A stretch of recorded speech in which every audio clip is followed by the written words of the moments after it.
आणि आता अतिशय धक्कादायक आणि दुःखद बातमी आहे बुलढाणा जिल्ह्यामधून सणाच्या दिवशीच राज्य शासनाचा युवा पुरस्कार प्राप्त शेतकरी कैलास नागरे यांनी आत्महत्या केली। 3 पानी सुसाईड नोट लिहून त्यानं विषारी औषध घेऊन आत्महत्या केली।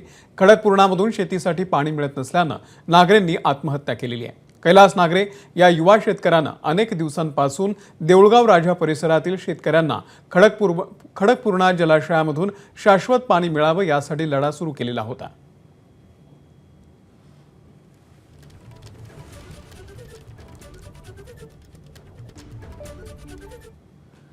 तर कैलास नागरे यांच्या आत्महत्येनंतर आता ग्रामस्थ आक्रमक झालेला आहे। शहीदाचा दर्जा मिळेपर्यंत अंत्यसंस्कार न करण्याचा इशारा त्यांनी दिलेला आहे। शिवनी आरमाळ गावचे शेतकरी आहेत आणि त्यांनी हा निर्धार केलेला आहे। 3 गोष्टीसाठी या आमच्या भाऊंनी हौतात्म्य पत्करलं। त्यांच्या त्या 3ही गोष्टीच्या संदर्भामध्ये शासनाने प्रत्यक्ष किंवा आमच्या कैलास भाऊच्या कुटुंबियाशी बोलणी करावी आणि जोपर्यंत शासनाचा काही निर्णय आमच्यापर्यंत येत नाही किंवा शासन ठोस असा आश्वासन देत नाही तोपर्यंत आम्ही कैलास भाऊचा अंत्यविधी करणार नाही, अशा प्रकारची आमची मागणी संपूर्ण गावकऱ्यांची या शासनाला आहे आणि शासन आमच्या मागणीचा काळजीपूर्वक विचार करेल अशी आम्ही अपेक्षा करतो।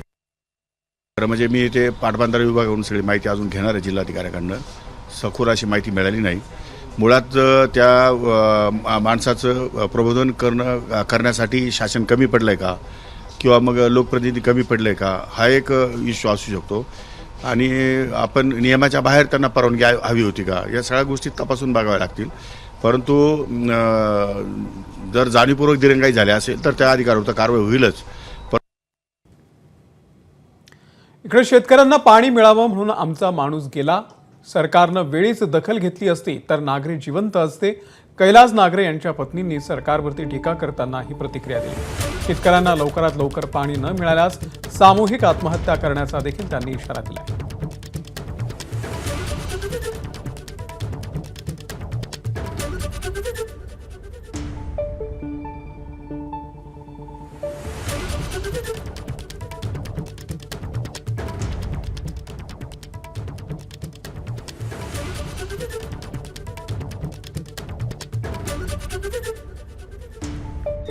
त्याच वेळी जर सगळे असे झटले असते आज मा माणूस असतो। पाण्यासाठी फक्त मा माणूस गेला। आजच्या विकासासाठी ते सगळ्यासाठी न्याय पाहिजे, नाही तर आमची आत्महत्या ही लवकरच होईल, नाही लवकर निकाल लागला शेतीचा निकाल लवकरात लवकर लागलाच पाहिजे।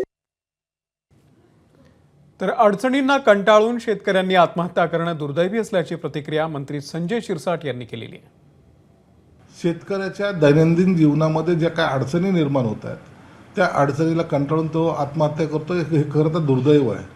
म्हणून शेतकऱ्यांच्या पाठीशी उभं राहण्याचा सरकारचा प्रयत्न राहिलेला आहे।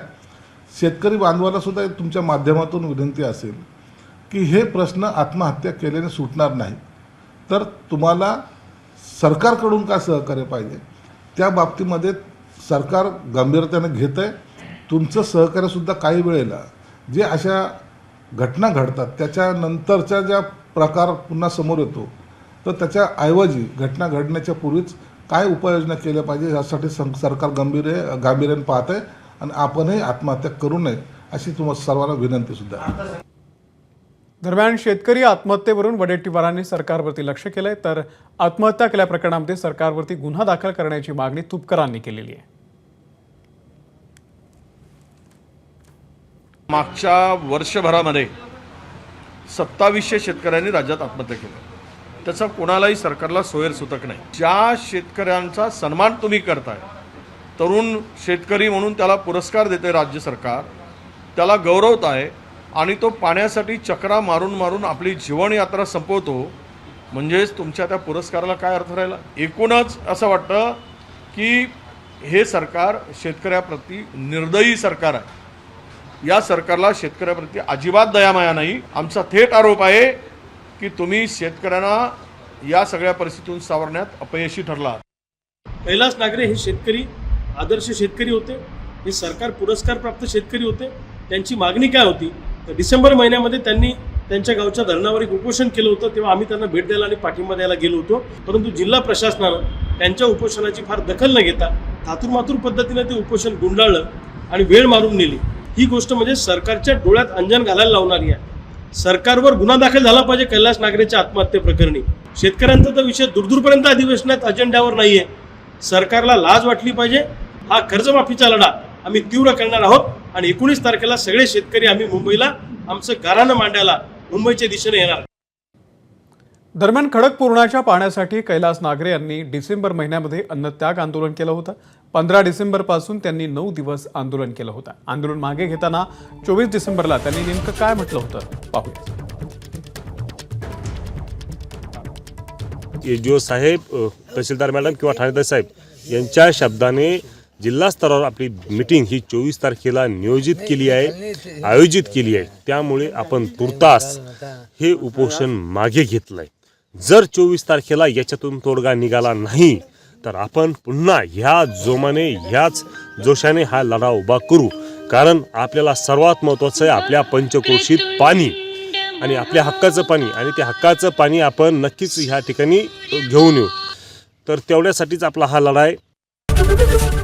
एबीपी माझा, उघडा डोळे बघा नीट.